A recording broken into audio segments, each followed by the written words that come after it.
You're someone with a vision for your practice, for your side hustle, and for your personal journey.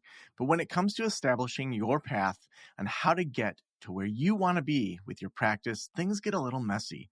You're also someone who'd prefer to go in person instead of to groups and listening to everyone else's story. To me, it sounds like you could benefit from one-on-one consulting with our experienced practice of the practice consultants. From $5.95 a month and up, you can work with a consultant that will give you more direction and practical tried and tested tips matched to you and your goals. For more information, visit practiceofthepractice.com/apply. Again, that's practiceofthepractice.com/apply.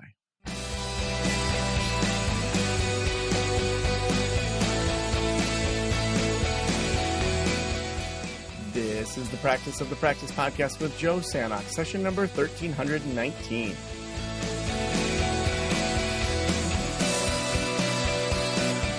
I'm Joe Sanok, your host, and welcome to the Practice of the Practice podcast, where we help you build a thriving private practice that you absolutely love. Our goal here is to have both sides of that you get the practical, the operations, the marketing, all the things it takes to start, grow, and scale your private practice, but that you love it. You get to create the lifestyle you want. You get to work with the kind of clients that you want, that you show up at your practice and you say, I can't believe I get to do this. That's what we want. We want you to absolutely love it. And that's why I am so excited to have our two guests with us today. First, we have Janeen Herskovitz, who is the practice owner and licensed mental health counselor at Puzzle Peace Counseling in Jacksonville, Florida. Her practice is built on the principle of serving individuals who are neurodivergent, specializing in working with children, adolescents, and adults with disabilities and challenges. She also has her podcast as well. Janeen, welcome back to the Practice of the Practice podcast. You were my very first consulting client, the first person that ever sent me an email saying, Joe, I love your work. And it was like the first time I ever felt like I had a fan that now has become a friend. So welcome, fan turned friend, Janeen. Thank you, Joe. Thanks so much for having us today. This is just so cool to be back on. And I tell people all the time, Joe taught me everything that I know about private practice. And ours is awesome. And we love working here. Oh, I love it. Well, why don't you introduce Katherine, who's with you as well? I was going to introduce her, but then when you were telling me about her, I'm like, you just need to do it because you know Katherine so well. Yeah. So Katherine is my second in command here. She's my assistant clinical director. And she's a licensed marriage and family therapist. She's also a certified Gottman therapist, EGALA therapist, which is horse therapy. And she has been with me for 6 years, and we've built this practice together. So amazing. Now, let's just start with the niche of autism. Janeen, why don't you kick it off? Why autism? And then we'll dig into some of the bigger picture issues of autism in the United States right now. But when we go back to you starting the practice, why do you care about autism? Yeah, so I have, back when you met me, Joe, I had what I thought was one child on the autism spectrum. My son, Ben, is 28 now, and he has autism with level 3. So that's probably the most impactful type of autism, and impacts every aspect of his life. He's verbal, but minimally so. And then I have a daughter who was just diagnosed last year, autism level 1. So I have the best of both worlds. And so when my son was first diagnosed, I realized there was a lot of resources for the kids out there, but not so many for the parents. So this was back in 2001. And along the journey, I ended up going back to grad school and opening a private practice for parents like me. That was my number one goal. And so that's what we do here. So tell me about bringing Katherine on to the practice. Yeah, so it was kind of cool. I had a solo practice. I had dabbled here and there in having, a 1099 once in a while, but it hadn't really grown to the point where I needed it to. And so I was kind of gun shy about that. And a mutual friend of mine and Katherine's said, you have to meet this grad student. And I'm like, I don't want to meet a grad student. I don't want anybody else on the team. And she said, just please. And this is a friend that I love dearly and wanted. I was like, okay, I'll meet with her. And as soon as I met her, we just clicked. it was like love at first sight. It was just, we talked the same language. She wasn't a parent of a child with autism, but she got it. Like, she just understood it. And Katherine, you can even talk a little bit about why you understood it so well. Sure. So, I am an only child, and a part of being an only child is sometimes you hang out with your parents when they need you to. And so my mom actually was a special ed teacher in the public school system for like 35 plus years. And so I grew up kind of hanging out in her classroom. And so I got to actually go to the same high school that she taught at. So I very much would eat lunch with some of her kiddos, and I was just very exposed to just all the nuances of neurodiversity and not necessarily like the boxed in version that maybe the general pop is taught. And so, this is just my life's passion of being able to be inclusive and be able to just kind of honor everybody's uniqueness no matter what that looks like. And so I joke that I kind of made Janeen adopt me in that moment. And so it's just kind of been like love ever since.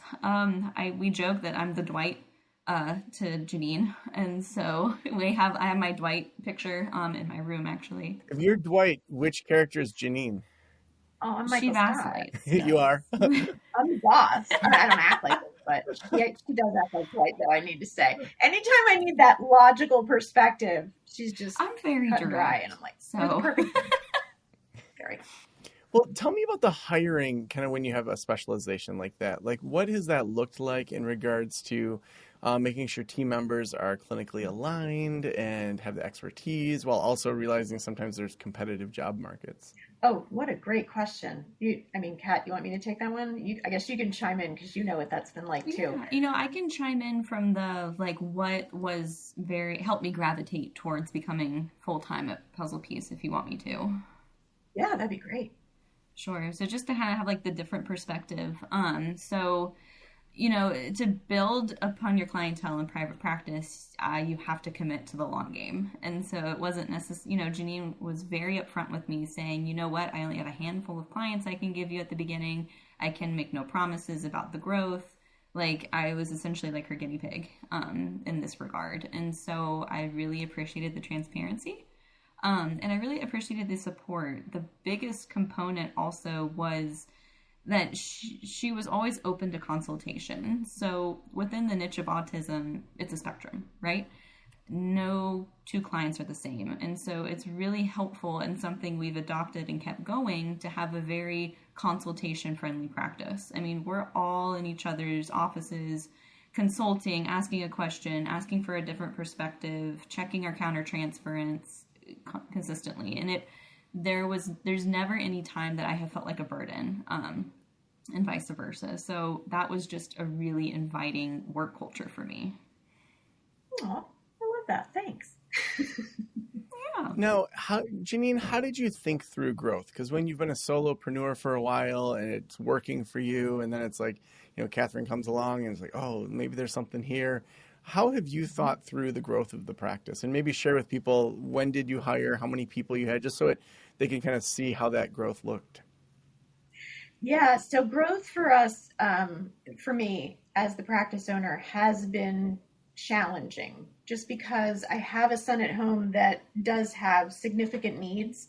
And so part of the reason that I wanted to own my own practice was so that I could be flexible, make my own schedule, leave if I have to, that kind of thing.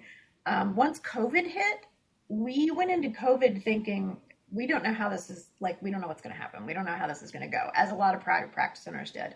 What we found was our phone was ringing off the hook. Everybody was in crisis. Nobody cared that they had to private pay.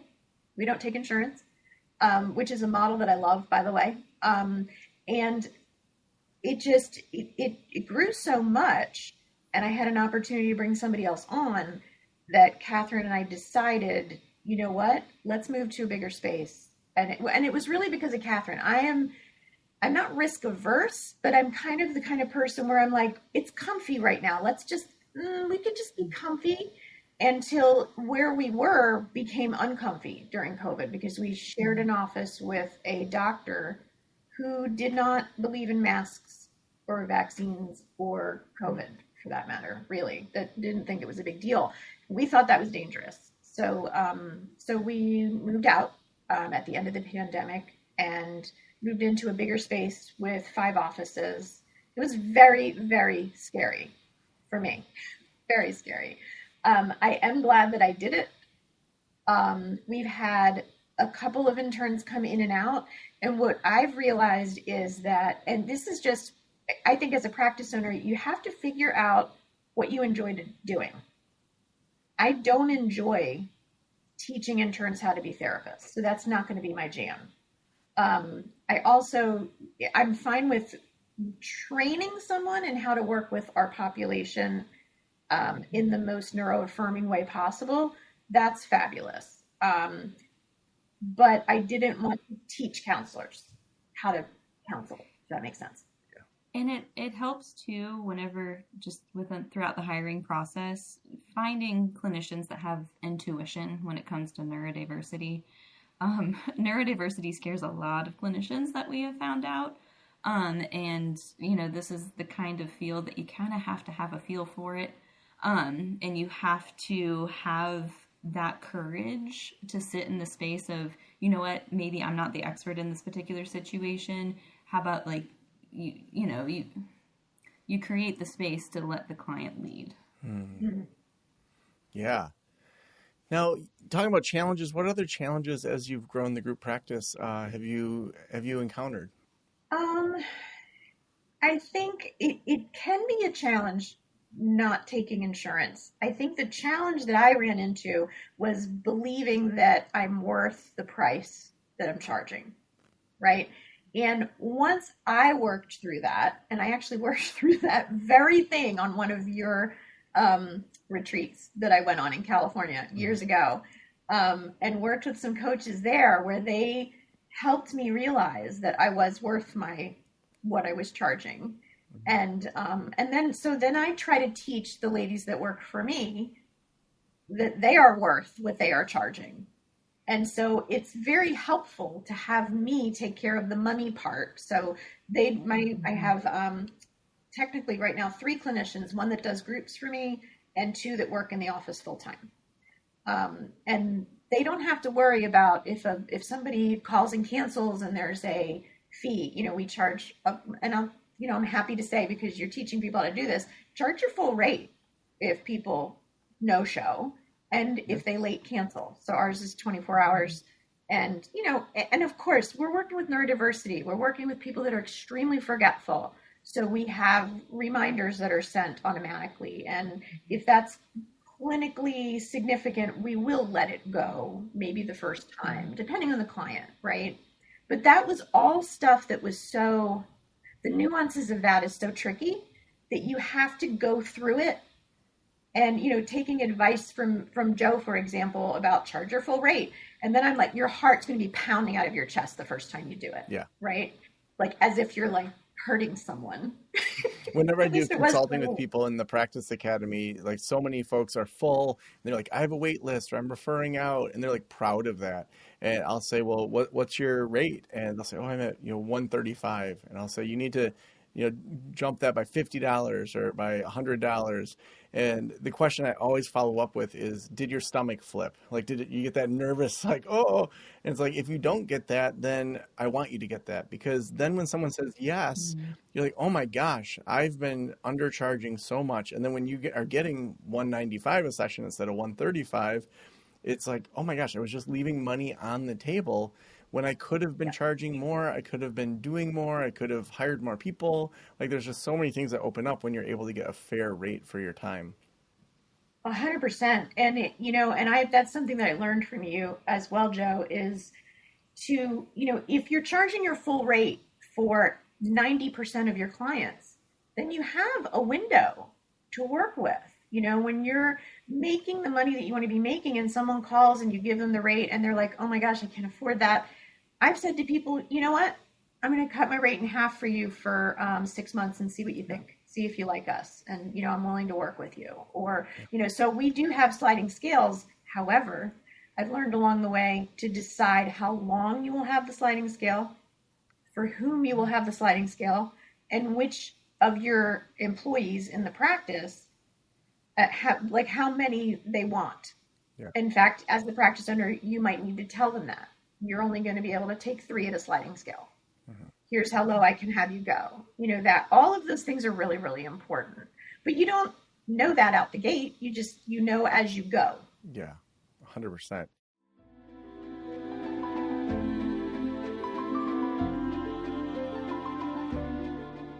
Do you want to expand your private pay caseload? Check out Thrizer. Thrizer helps clients better navigate their out-of-network benefits and takes the entire burden of insurance off of them. That means no more super bills, no more insurance calls, and the best part, no more long reimbursement waits. Chances are you're providing a super bill to your clients. Super bills can be extremely overwhelming and challenging for your clients to navigate, let alone needing to wait months for that reimbursement check.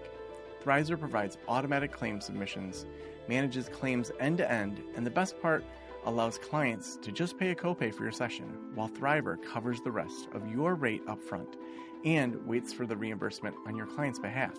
This is called Thrizer Pay and is already helping thousands of clients access therapy without needing to be out hundreds of dollars while waiting for reimbursement. It's the best way to make your services more accessible and increase your private pay caseload, hands down. Use the promo code POP for a free trial. That's POP, Practice of the Practice, POP. You'll receive waived credit card fees for your first $2,500 in charges. Time to thrive with Thrizer. Head over to join.thrizer.com/Joe. Again, that's join.thrizer.com/Joe. Now, I want to zoom out a little bit. There's been so much in the news and in politics around autism. And today we're talking, about the actual practice for the two of you, but I would love to zoom out and just talk about autism in general. Let's maybe start with, it's been a while, I think, since you've been on the podcast, Janeen, and I'm sure some things have changed in regards to just how the autism community even talks about itself. What have you seen shift in, say, the last 5 years, just within the autism community? And then we'll go into the politics and those sorts of things too, like, causation and correlation and all of that.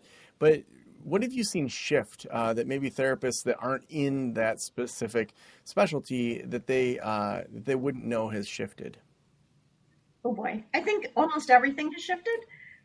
So my son is 28. He was diagnosed at 3. So I've been doing this for a really long time. And I became a therapist when he was about 10, 11. So I've seen it go from something that nobody knew anything about to something, and I started out in the beginning really just feeling like not knowing, was it the vaccines? Was it this? Was it that? What, and just the internet was new. Right in 2001 when my son was diagnosed, so that's different. I've seen it go from they told me my son was autistic, right? We use the word autistic, to a couple of years later it was a person with autism, right? It was this person-centered language, which I understand. It has since switched back to autistic. In addition, the DSM has changed. And I think maybe Kat can talk a little bit about that too. But and I've heard about that. Rich, what does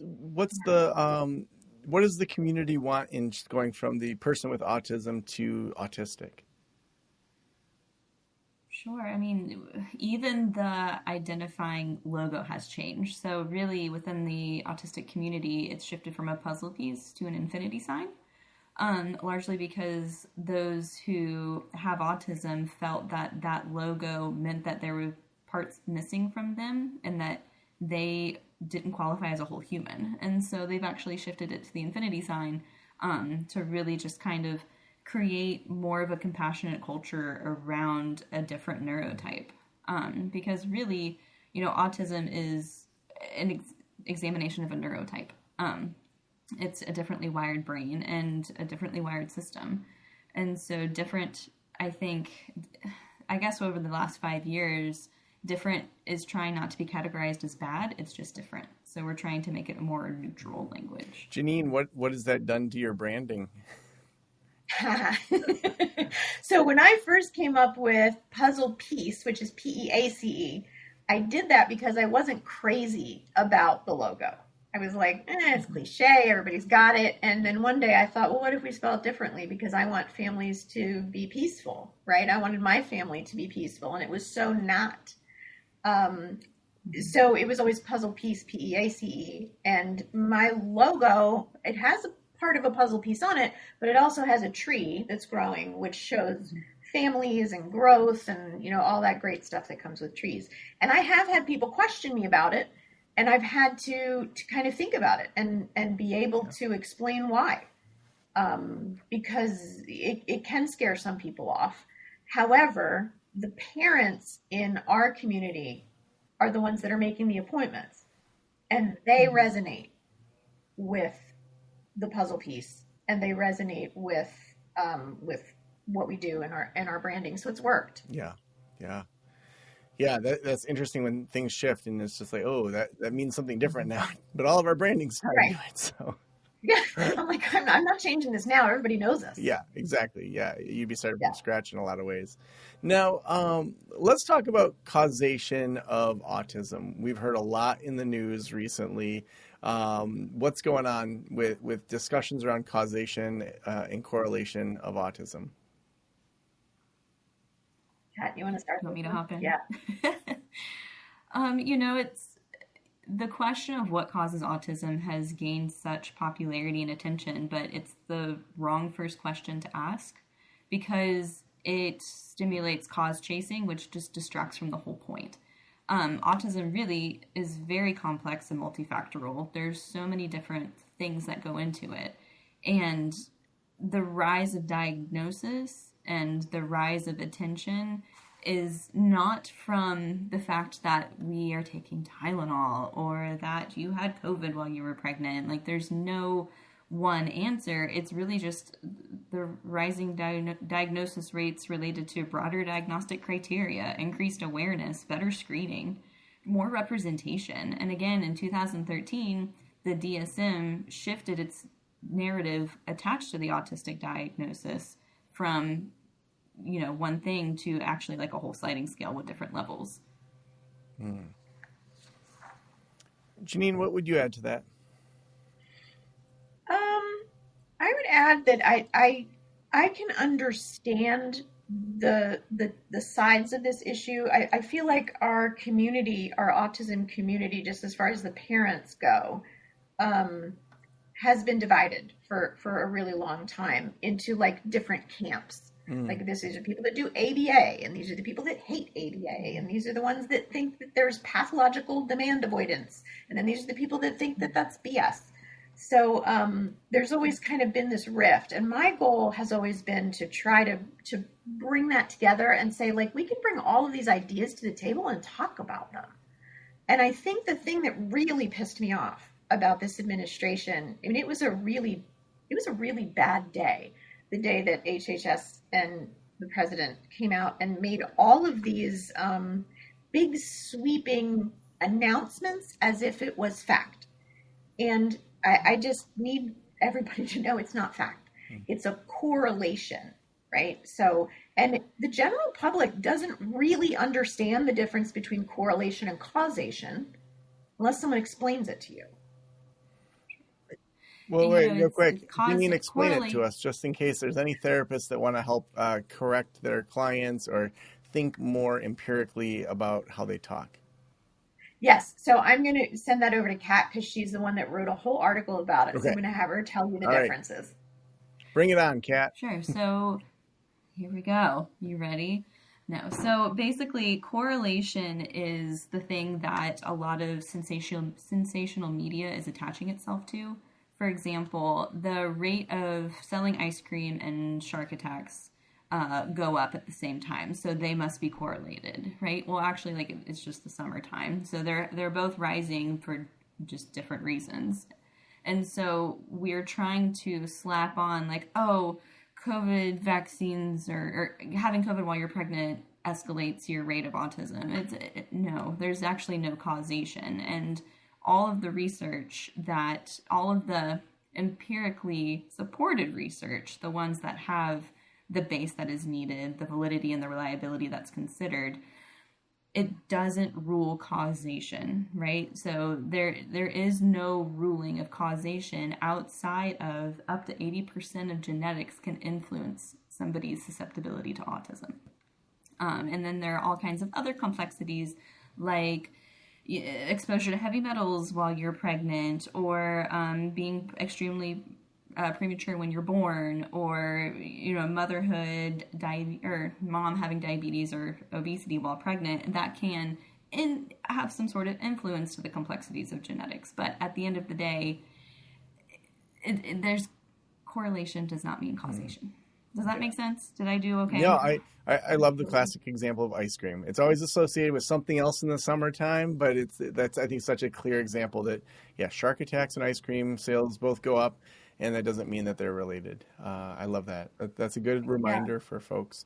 I want to kind of come back to the running of an autism practice. How would you say running a practice that focuses on autism is different than a typical practice? What do you need to consider that maybe like different practices with different specialties don't have to focus on?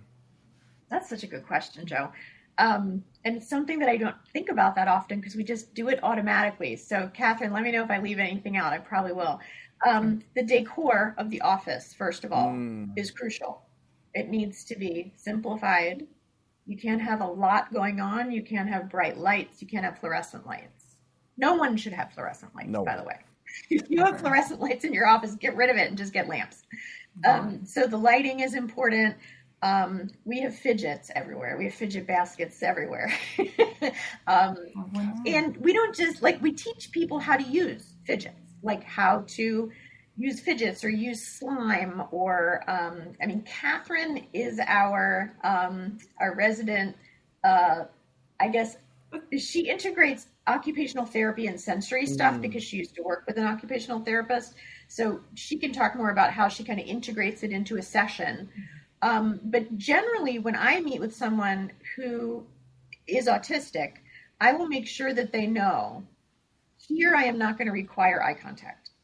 So if eye contact is painful for you, you don't have to do it and you don't have to fake it. Because every autistic person usually comes in, and Katherine, show us how they make eye contact.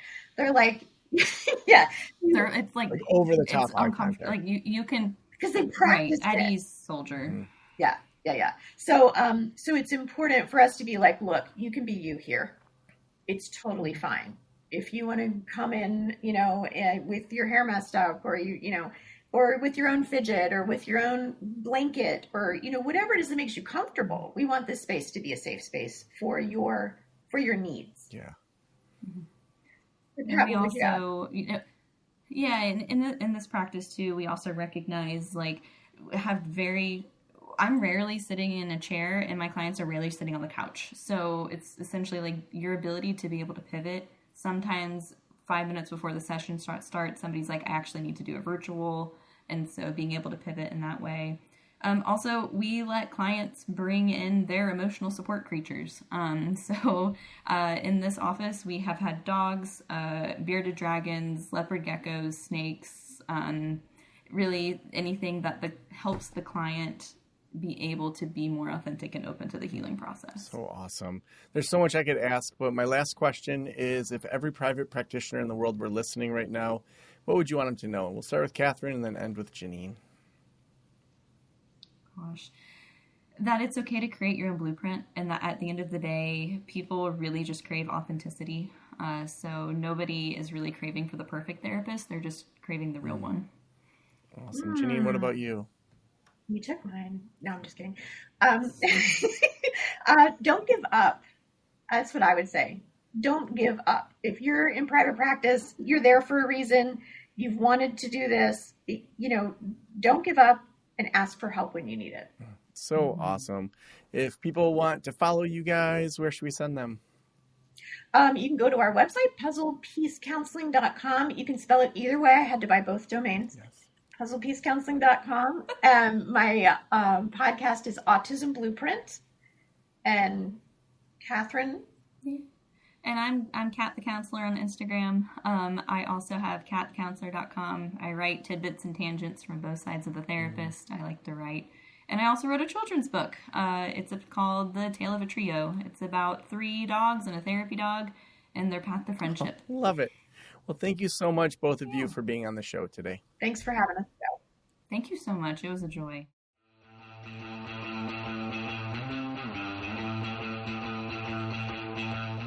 You know, as I launch Great Lakes Online Counseling, starting a new counseling practice from scratch, it's interesting how I'm going through all the specialty niche, like what should I focus on with this practice, all the advice, and wanting to go broad and wanting it to apply to everyone, but then realizing, no, like that's not what I care about. And so as we've dug in, as you've heard through these episodes, as I've launched Great Lakes Online Counseling, we're focusing in on people that are post-divorce and single parents and people who've been through betrayal trauma and all the things that I can speak very firsthand from. Sometimes that firsthand knowledge, trauma, life experience can be your strongest asset when you go into your practice. And so hearing what Janeen has built, I'm so proud of her from all these years of working hard, and to see what she's built is just amazing. You know, if you're building a practice that especially is private pay like Janeen's practice, I would love for you to reach out to Thrizer. Thrizer makes all of the private pay, super bills, and all of that so much easier. My private practice, mental wellness counseling that I sold in 2019, I wish Thrizer had been around. They will help with automatic claim submissions, managing that out-of-network benefits, and get you paid no matter what. And so you can use promo code POP for Practice of the Practice for a free trial, and they'll also waive your credit card fees for your first $2,500 in charges. Next year and this year is the time to sign up with Thrizer. Head on over to join.thrizer.com/Joe. Again, that's join.thrizer.com/Joe. Thank you for letting me into your ears and into your brain. Have a great day. I'll talk to you soon.